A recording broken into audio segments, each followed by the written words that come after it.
바벨론살이 마지막 시간 네 번째입니다. 이 포로로 잡혀갔던 유대 백성들, 그들이 그곳에서도 하나님의 말씀을 가지고 하나님의 신실하심을 믿고 살았을 때에 하나님은 그들에게 하나님 되어주셨고 구원해 주셨고 지켜주셨고 응답해 주셨고 살려주셨습니다. 이스라엘 백성이 범죄하여 바벨론이라는 곳에 포로로 잡혀갑니다. 주전 586년에 바벨론이라는 나라에 잡혀갑니다. 그들의 죄 때문에, 그들의 악 때문에 하나님의 진노의 막대기가 그들에게 이른 것입니다. 그러나 그들을 버린 것이 아니라, 심판한 것이 아니라 그들의 죄를 들추어내시고 다시 아버지께로 돌아오게 하시기 위한 아버지 하나님의 책망이었습니다. 그래서 그들이 바벨론으로 끌려갈 때에 하나님은 선지자 예레미야를 통하여서 거기서 어떻게 살아야 되는지 바벨론 살이에 대해서 말씀하셨습니다. 가서 비참하게 노예로 살지 말고 염세적으로 비관적으로 살지 말고 회의주의자가 되어서 손을 늘어뜨리고 살지 말고 거기서 정확하게 이렇게 살라고 말씀하셨습니다. 예레미야 29장 이하에 나와 있는 말씀을 읽어드렸죠. 가서 집을 짓고 텃밭을 만들고 그 땅에서 난 열매를 먹고 살아라. 아내를 맞이하고 남편을 맞이하고 자녀를 낳고 거기서 번성해라. 하나님께 사로잡혀간 그 땅에서도 그 땅의 평안을 구하며 기도하며 그 평안을 구하여야만이 너희가 그 땅에서의 삶이 평안할 것이다. 그곳에서도 거짓 선지자들과 점쟁이의 말을 듣지 말고 믿지도 말라. 그리고 너희 하나님께서 70년이 지나면 다시 이곳으로 너희를 부를 것이다. 인도하여 주실 것이다. 예루살렘으로 인도하여 주실 것이다. 바벨론 포로의 삶이 그 백성에 대한 책망의 시간이지 결코 심판의 시간이 아니기 때문에 그러하다. 하나님이 주시는 것은 재앙이 아니라 평안이다. 미래와 희망을 주시는 분이 하나님이시니 소망의 주님을 기억하며 거기서 잘 살라. 뿐만 아니라 그곳에서도 기도하라. 내가 그곳에서도 온 마음으로 하나님을 만나려 하면 하나님께서 만나 주실 것이고 찾는 그 순간 만나 주심을 약속해 주셨습니다. 바벨론에서 어떻게 살아야 되는지에 대한 그 모습들이죠. 어쩜 이 땅에 살고 있는 모든 그리스도인들도 이런 바벨론 상황 속에서 살고 있습니다. 세상이 우리를 악, 죄, 그것으로 우리를 묶어서 힘든 이 바벨론 같은 이 땅에서 살고 있습니다. 신약 성경에서는 우리의 삶이 바벨론에 있는 교회라고 우리의 정체성을 말하고 있기 때문에 그렇습니다. 꼭 기억해야 될 것은 이 말씀입니다. 예레미야 29장 10절에 나와 있는 말씀이 읽어드리죠. 여호와께서 이와 같이 말씀하시느니라. 바벨론에서 70년이 차면 내가 너희를 돌보고 나의 선한 말을 너희에게 성취하여 너희를 나 있는 곳으로 돌아오게 하리라. 하나님께서 예루살렘으로 반드시 돌아오게 하신다는 것입니다. 그 기간이 몇 년이라고요? 70년. 하나님은 그 약속의 말씀대로 이스라엘에게는 구원의 희망이 없습니다. 아니, 구원할 수 있는 이 힘이 없습니다. 바람은 있지만 능력이 없어요. 힘이 없다는 것입니다. 하지만 하나님은 그 백성을 구원해 내십니다. 마치 우리가 일제강점기 35년, 36년 동안 있으면서 우리 스스로 일제강점기에서 해방할 수 있는 힘은 없었습니다. 기대도 안 했지요. 그러나 연합군이 저 일본 본토에 2개의 핵폭탄을, 원자탄을 떨어뜨림으로 그들이 항복하니 자연스럽게 해방, 광복이 된 것처럼 이 유대인들도 스스로 군사적, 물리적 힘으로는 해방할 수가 없습니다. 하지만 하나님은 세계사를 통해서 이 바벨론을 무너뜨리고 바사, 페르시아라는 나라가 세계의 헤게모니, 그 유브라데 강, 디그리스 강의 패권을 차지하게 합니다.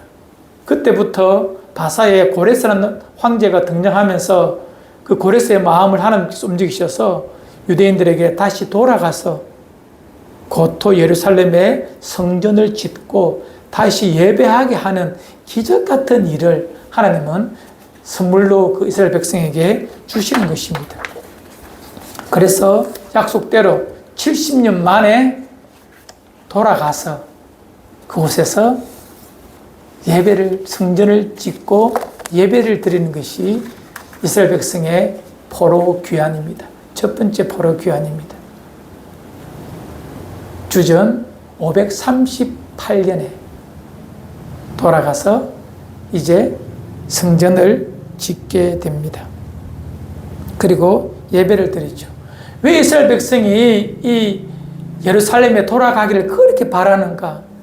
구약 성경을 열심히 읽어보면 이스라엘 백성 끊임없이 그 땅, 약속의 땅에 가고 싶어 합니다. 왜냐하면 하나님께서 인류 구원을 위하여 한 민족이 아니라 한 집을 택했습니다. 아브라함 가정이에요. 그에게 주셨던 세 가지 복, 우리 구약 성경 읽을 때 이 세 가지 복 모르면 구약을 읽어낼 수가 없습니다. 말씀했죠? 아브라함에게 어떤 약속을 주셨죠? 첫 번째가 땅, 두 번째 씨, 자녀, 세 번째 복의 통로로 아브라함을 사용하시겠다.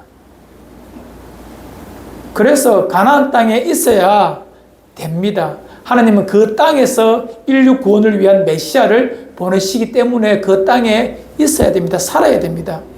그래서 우리가 구약을 계속 읽다 보면 이스라엘 백성들이 그들이 이 가나안 땅에서 힘들어서 애굽으로 내려가서도 그 야곱 때 흉년 때문에 내려가지 않습니까? 애굽 땅에, 그죠? 요셉이 먼저 가 있고 내려갑니다. 야곱이 죽었을 때 야곱이 뭐라 말합니까? 요셉에게 날 이곳에 묻지 말고 할아버지가 있는 저 가나안 땅에 묻어달라고, 헤브론에 묻어달라고 말하지 않습니까? 이에 총리된 요셉이 그 애굽에서 가나안까지 장례를 치러 올라갑니다. 그리고 장례 치고 내려온 다음에 그 뒤에 있다가 요셉이 죽지 않습니까? 요셉 어떻게 하죠? 죽을 때 이렇게 유언을 합니다. 나를 염원하되 땅에 묻지 말라고 합니다. 관에 넣고 입간만 하고 내버려 두었다가 해골이 되어서라도 이 백성이 가나안으로 올라갈 때 내 해골을 들고 좀 가다오 라고 말합니다. 이스라엘 백성들에게 가나안 땅으로 간다는 것은 하나님의 약속을 성취하는 아주 중요한 일이에요. 그런 관점에서 볼 때 이스라엘 백성이 이제 영 반대편인 저 바벨론 쪽으로, 애굽은 가나안의 남쪽에 있다면 이 바벨론과 바산은 동쪽에 있어요. 동쪽 끝에 있어요. 훨씬 먼 거리죠. 거기서도 그들에게 소망은 가나안 땅에 가서 예루살렘에서 하나님께서 보내실 메시아 그리스도를 기다려야 되는 것이 그들의 존재의 이유입니다. 언약 백성의 정체성이에요. 그래서 그들은 끊임없이 예루살렘으로 돌아가야 됩니다. 구약 성경은 끊임없이 이스라엘 백성의 돌아옴을 예루살렘에서 돌아와서 예배드리고 하나님의 나라, 즉 메시아를 기다리며 사는 것이 그들의 꿈이었거든요. 그래서 돌아가야 돼요. 포로로 잡혀갔지만 다시 돌아옵니다. 예루살렘에 와서 성전을 짓고 이제 살아요. 많은 4만 명 이상이 되는 사람이 바벨론 포로로 잡혀갔던 사람이 바사에 되었을 때 페르시아에서 다시 올라와서 예루살렘에서 성전을 짓습니다. 스룹바벨이라는 사람을 통하여서. 그리고 80년이 지난 어느 시점에 하나님은 두 번째 포로들을 다시 올려보냅니다. 다 간 것이 아니거든요. 상당수가 아직 바사라 나라에 남아있어요. 그때 누가 올라갔느냐 하면 에스라라는 사람이 유대인들을 데리고 올라갑니다. 그는 대제사장의 자손입니다. 아론의 자손입니다. 또한 그는 율법 학자입니다. 뛰어난 리더죠. 그곳에 가서 세워진 예루살렘 성전에서 말씀을 가르치며 예배를 회복하며 그렇게 사역을 시작할 그때에, 그러나 예루살렘 성전만 덩그리 서 있고 그 주변에 예루살렘 성은 다 무너지고 없어요. 아무것도 없어요. 성만 그냥 들판에 덩그러니 서 있다고, 성이 아니라 성전만 보시면 됩니다. 그러니까 슬슬 그때에 이제 그로부터 13년이 지나갑니다. 에스라가 올라가고 난 다음 13년 전에 어느 시점에 예루살렘에 있던 어떤 사람이 다시 바벨론으로 다시 바사로 오게 됩니다. 그의 이름이 하난이라는 사람이에요. 그가 와서 한 사람을 만납니다. 누구냐니까 오늘 읽었던 느헤미야라는 사람입니다. 느헤미야는 그 시대에 어떤 사람이냐면 그 왕, 바사의 왕 아닥사스다. 세계사에서는요, 크세르크세스라는 왕입니다. 그 왕이 그 겁이 많은 사람이라서 자기 곁에 사람을 함부로 두지 않습니다. 그런데 그 왕의, 아닥사스다 왕의 술 맡은 관원장이라고 말하는데 술 따라준 사람이 아니라 왕의 음식, 왕의 출입을 관장하는, 우리로 치면 대통령 경호실장 이런 느낌이에요. 그런 일을 맡아하는 사람이 이 느헤미야라는 사람입니다. 이 사람이 저 예루살렘에서 온 하나님이라는 사람을 만나는데 소식을 듣게 돼요. 어떤 소식이냐니까 지금 예루살렘이 엉망이다.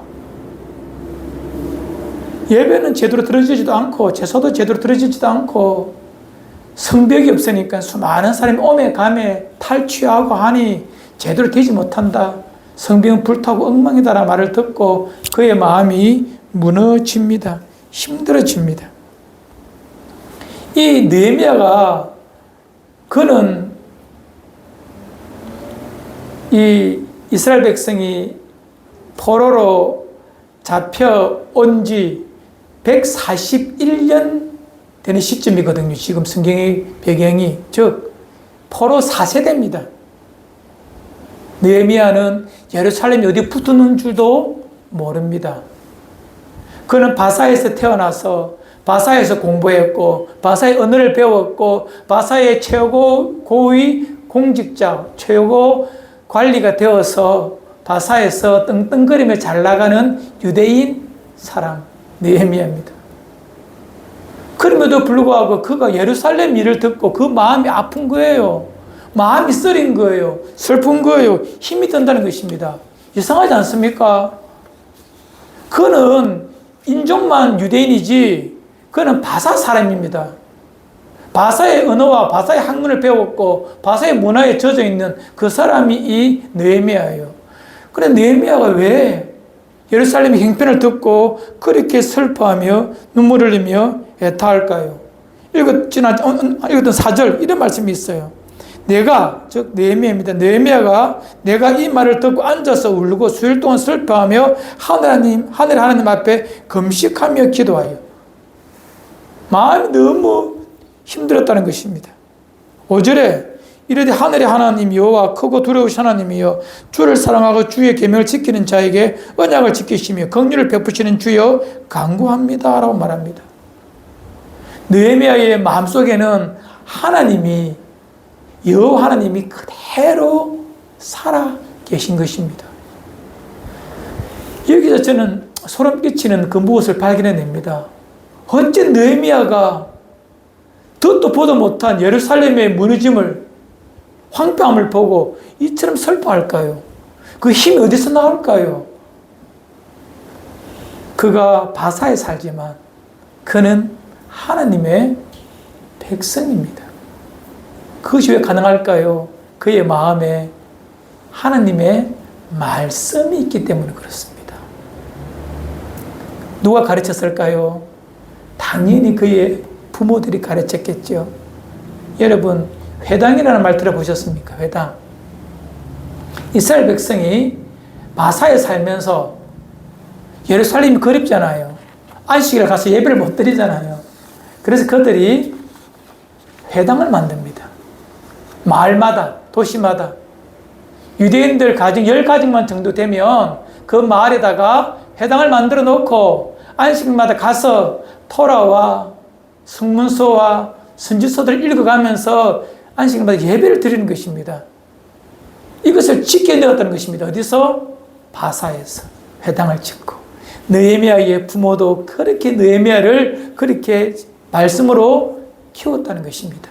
그 마음속에 하나님의 언약의 말씀을 그대로 심어 두었다는 것입니다. 캄캄한 밤하늘의 별빛처럼 빛나도록 그의 마음에 말씀을 심어 두었다는 거예요. 그러니까 느헤미야가 그가 술 맡은 관원장에 대해 높은 관직이 있어도 예루살렘의 무너짐을 보고 이 백성이 그리로 돌아가야 된다는 그 선명한 언약의 말씀이 그 마음속에 있었기 때문에 그는 이 말을 듣고 예루살렘에 가고자 하는, 가서 성벽을 세울, 성전 아닙니다. 예루살렘 성을, 다윗 성을 다시 만들어야 되겠다. 고대 시대 때 성을 짓는다는 것은 나라의 모습을 갖춘다, 그렇게 이해하시면 됩니다. 지금의 국가의 개념으로 나라가 쓰지만 고대 사회에서는 나라가 쓴다는 것은 한 도시 국가라고 보시면 됩니다. 예루살렘 성 뒤쪽에 보면 그 성전이 있어요. 솔로몬 성전이 있는데 성전을 크게 둘러싸는 예루살렘 도시가 있어야 되는데 도시에 성벽을 쌓고자 하는 그 마음을 가지고 예루살렘으로 가야 되겠다는 그런 마음이 듭니다. 그것이 이 느헤미야 마음에 뜨겁게 생기는 것입니다. 그래서 그것이 어디서 나오느냐? 말씀에서 나옵니다.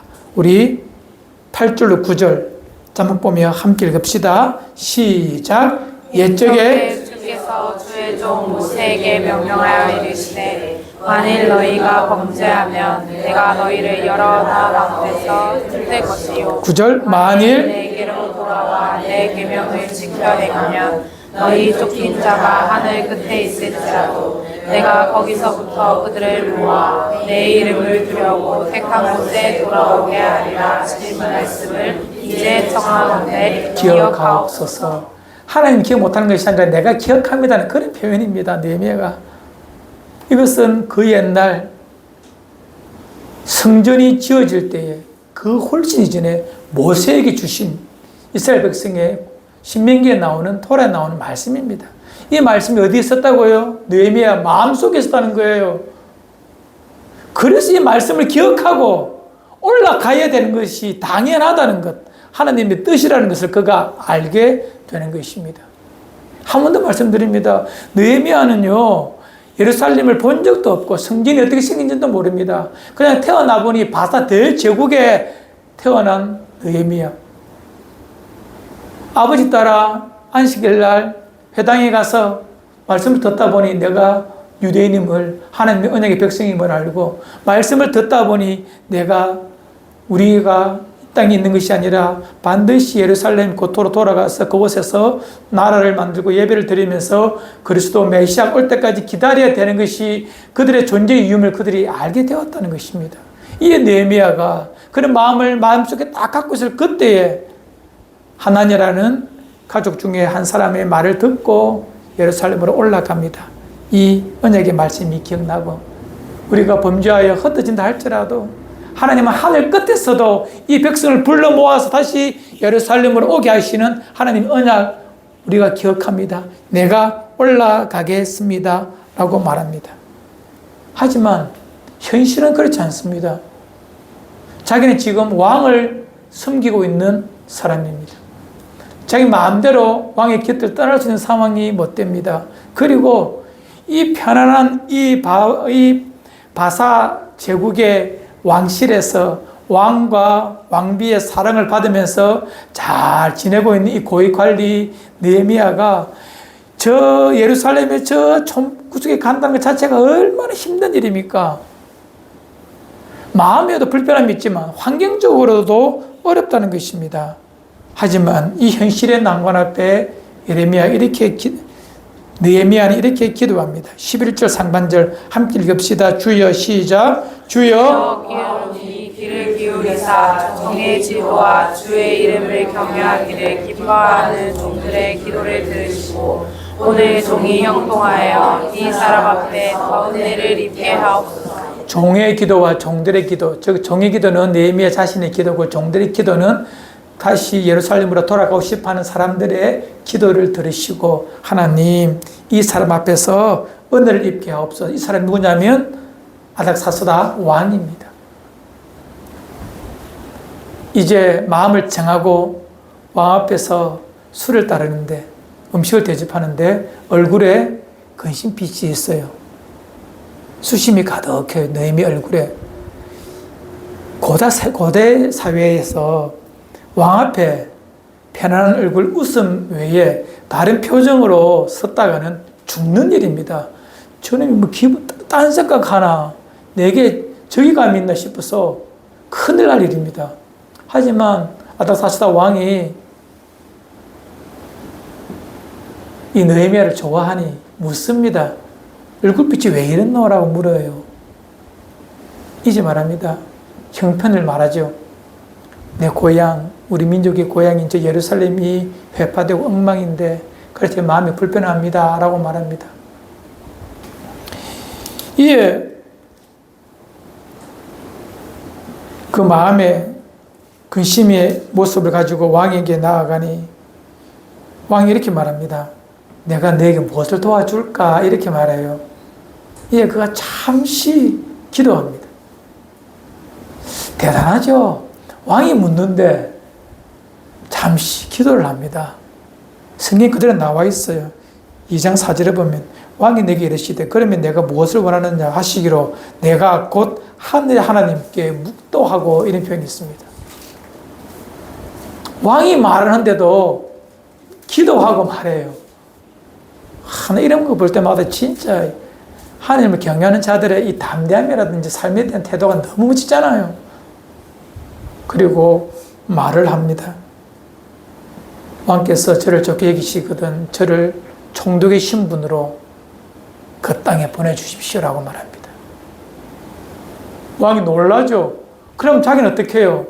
자기를 지켜줬던 사람이 떠나니 언제 돌아올 낀데 이렇게 말합니다. 예, 시간을 정해놓고 제가 다녀오겠습니다라고 말합니다. 시간을 계산해보면 12년입니다. 갔다 왔다는데 어쨌든 간에 왕이 허락을 받고 몇 가지를 청하죠. 가서 다시 성벽을 지어야 되기 때문에 재원도 필요하고 사람도 필요합니다. 또 법적인 조치도 필요합니다라고 말하니 왕이 흔쾌히 들어주고 그를 보냅니다. 이에 느헤미야와 일련의 사람들이 세 번째 3차 귀환을 예루살렘으로 갑니다. 도착해보니 엉망인 거예요. 짐도 풀지 않고 말은 이렇게 짧게 했지만 이 바사의 수산궁에 있었는데 여기서 예루살렘까지는 엄청난 거리입니다.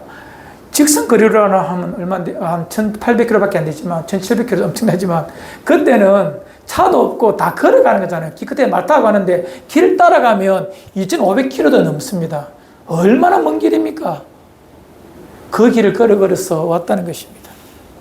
와서 예루살렘에 도착해서 짐도 풀지 않고 바로 형편을 살피기 위하여 돌아다니 보니까 엉망이거든요. 아무것도 말하지 않고 마음에 딱 정해두었다가 어느 날 이미 도착해 있는 사람들을 다 불을 모읍니다. 이미 에스라가 와 있거든요. 그들 다 불러 모아가지고 우리 성벽을 지읍시다 라고 합니다. 이 수많은 사람들이 기다렸다는 듯이 예 지읍시다 하고 자기 집 앞에서부터 이제 성벽을 쌓기 시작하는 것입니다. 그리고 마치 이 조립하듯이 착착착 끼워 맞춰가면서 52일 만에 며칠요? 52일 만에 성벽을 짓습니다. 쉬운 것처럼 보이지만 수많은 자들의 방해가 있습니다. 그것이 느헤미야 2장, 3장, 4장, 5장에 계속 나오거든요. 짧게 설명해 드릴게요. 첫 번째는 돈이 없습니다. 돈이 없으니 어떻게 해요? 돈이 필요하니까 5장 19절에 이런 기도를 합니다. 느헤미야가 5장 19절 내 하나님이여 내가 이 백성을 위하여 행한 모든 일을 기억하사 내게 은혜를 베푸시옵소서. 이 말이 뭐냐면 재정이 없으니까 힘들잖아요. 그가 총독으로 가는데 그 지역에 총독이 세금을 받아서 자기가 이제 그 총독이 녹을 받기도 하고 또 본국으로 보내거든요. 아무것도 안 받습니다. 그러니 돈이 없잖아요. 자기의 재산을 들여서 사비로 그 일을 행하여 가는 것입니다. 하나님에게 은혜를 베풀어 달라고 능력을 달라고 기도합니다. 두 번째, 수많은 사람들이 성벽 재건에 방해를 합니다.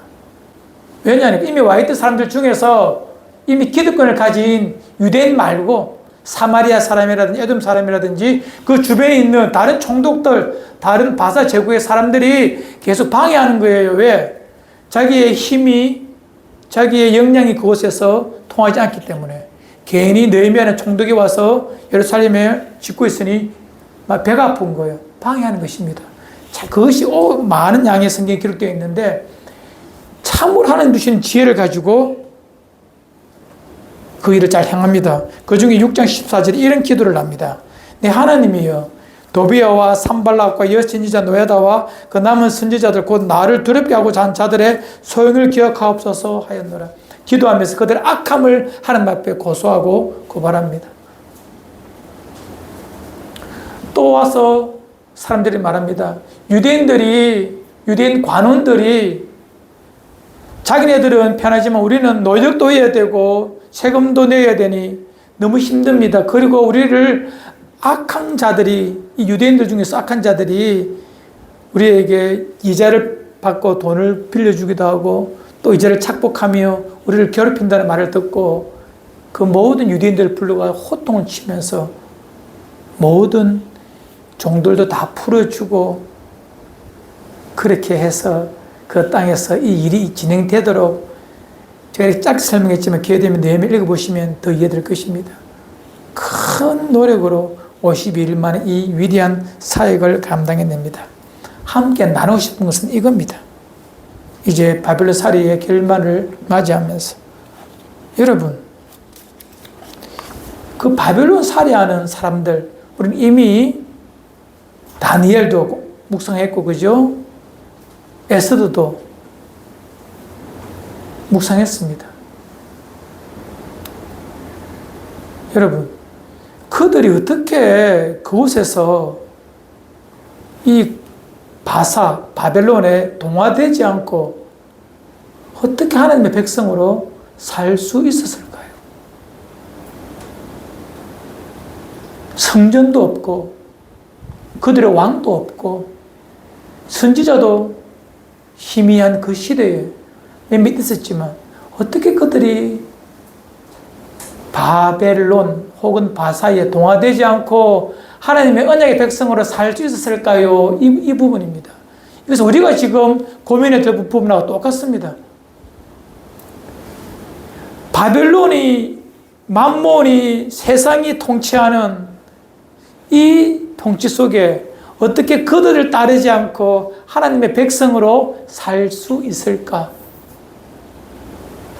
어떻게 그들은 살아남아 다시 고토로 돌아오고 포로에서 다시 유대인 백성들이 예루살렘으로 돌아오는 이런 은혜가, 능력이 어떻게 가능했을까? 그 힘의 원천이 뭘까? 딱 하나입니다. 하나님의 언약의 말씀을, 약속의 말씀을 붙들고 살았다는 것입니다. 설교 서두에 말씀드렸던 것처럼 마음에 하나님의 말씀이 빛나고 있다는 거예요. 선명히 서 있다는 것입니다. 하나님의 말씀이 없었다면 느헤미야는 이런 행동을 할 수가 없습니다. 그런 생각조차 못합니다. 내가 만들어 놓은, 내가 유대인이지만 포로로 잡혀왔지만 우리 할아버지가 포로로 잡혀와 이 바사에 살지만 그럼에도 불구하고 내가 노력해서 이 고위 관직이 있는 느헤미야가 이거 다 버리고 예루살렘으로 향할 수 있는 힘은 언약의 백성으로서 살아야 되겠다는 그 믿음이 그 마음속에 있기 때문에 예루살렘 행을 시작할 수 있다는 것입니다. 이 땅에 수많은 크리스천들이 언약의 말씀을 가지지 못하기 때문에 쉬이 무너져 버립니다. 아니, 말씀을 믿지 못합니다. 신뢰하지 못합니다. 하나님의 약속을 말입니다.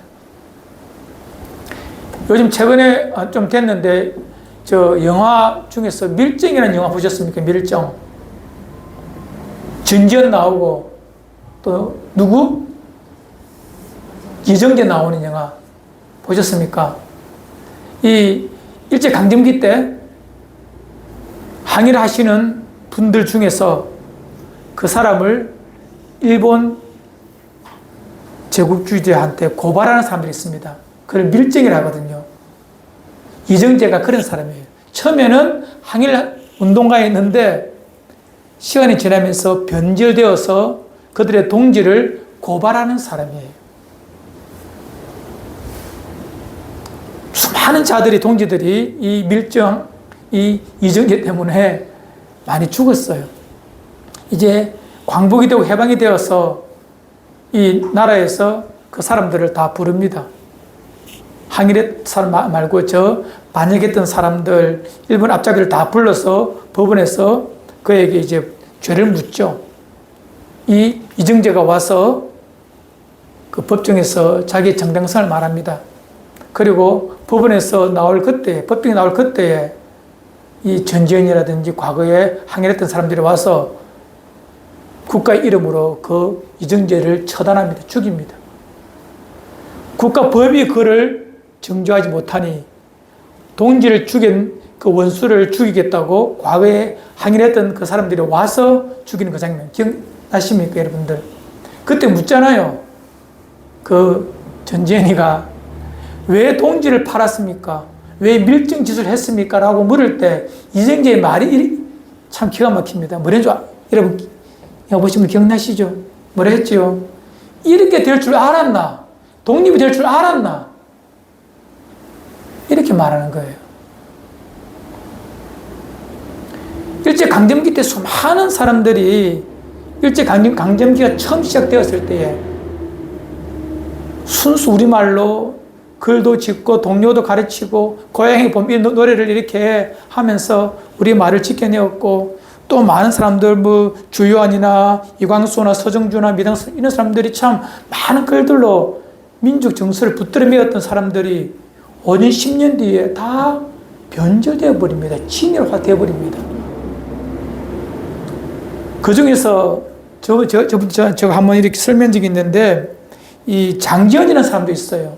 사설, 신문 기자인데 그 사람이 1905년에 한일 합방 되기 전에 을사늑약이 만들어질 그쯤에 이 형편을 보고 시일야 방성대옥이라는 논지를 신문에다가 가슴을 치며 진짜 이 친일하는 자들을 엉망이라고 완전 저주하며 괴대질하며 욕하면서 지었던 그 사설이 시일야 방성대옥이라는 것입니다. 그런 그가 5년 뒤에 1910년이 되어 진짜 하늘 합방이 되어버리니까 그가 변절합니다. 15년 뒤에는 그는 일제의 앞잡이가 되어버립니다.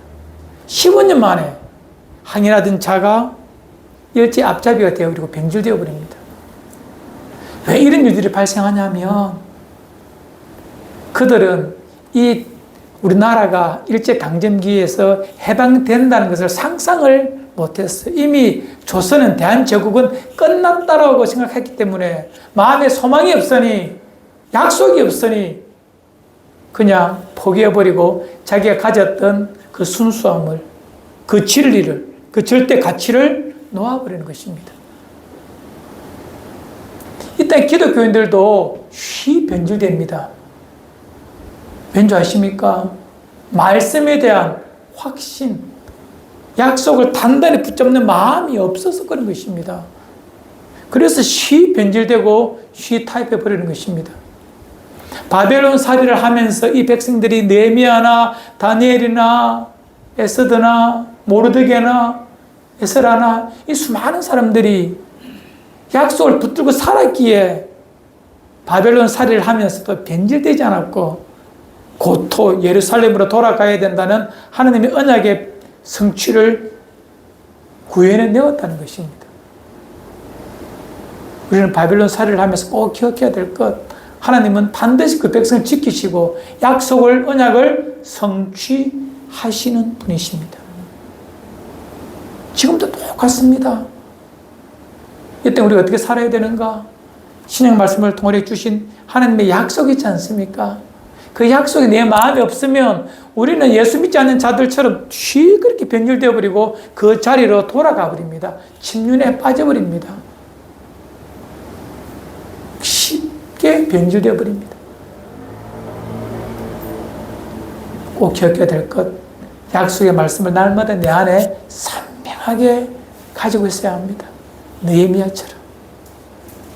느헤미야 부모가 느헤미야에 심어줬던 그 말씀을 끊임없이 가지고 살도록 심어줘야 하고 내가 그 말씀을 기억하며 살아야 합니다.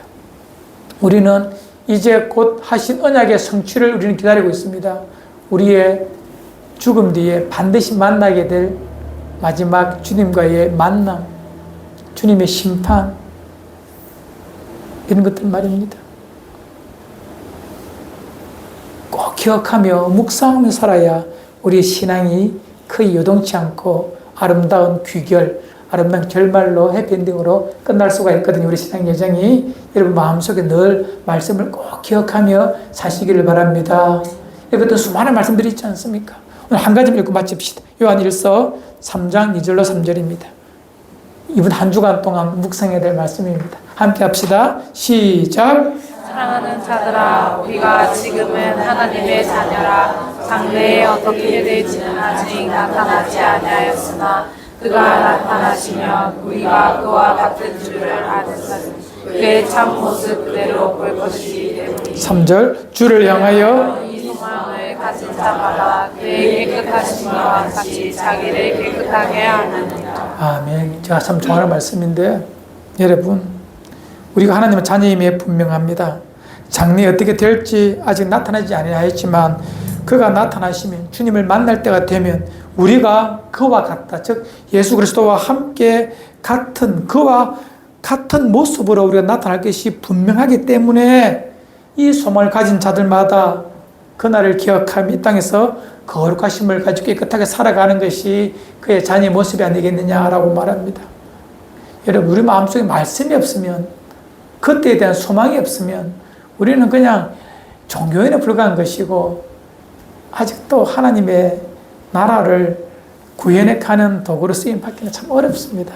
그냥 끌려다니는 그런 존재입니다. 나의 삶의 자리에서 화려하지 않아도 상관없어요. 나의 삶의 자리에서 그 순간 하나님의 자녀임을 망각하지 않고 바벨론의 어떤 유혹과 어떤 방해가 있다 할지라도 우리가 바벨론 사례를 보면서 그 백성들이 있을 때마다 그 주변에 수많은 자들이 그 백성들을 방해합니다. 못 살게 하고 중상모략하고 끊임없이 그렇게 합니다. 그러나 믿음의 사람은 말씀을 가지고 기도하면서 그 모든 것을 이겨내고 또 그 말씀에 분명한 말씀을 붙들고 살아갑니다. 바라기는 우리 모든 믿음의 사람들 이 소망 가지고 그분을 만날 때를 기약하며 내 삶을 조심스럽게 말씀에 붙잡아 매고 살아가는 것이 우리의 신앙의 싸움이라고 생각합니다. 여러분 분명한 것 딱 하나 있어요. 다른 것은 다 불투명하지만 분명한 하나 있어요. 뭔지 아십니까? 내가 죽는다는 것. 내 육체의 마지막이 내게 닥쳐온다는 것. 이거 예외인 사람 아무도 없습니다. 그날에 어떤 일이 있을는지 성경이 분명히 말씀해 주고 있잖아요. 그날을 묵상하면서 산다면 나의 하루의 삶이 어떠해야 되면 자명합니다. 그날을 기억하며 깨끗하게 거룩하게 내 영혼과 마음을 지켜내며 하나님의 자녀다움을 잃지 아니하는 여러분과 저가 되기를 바랍니다.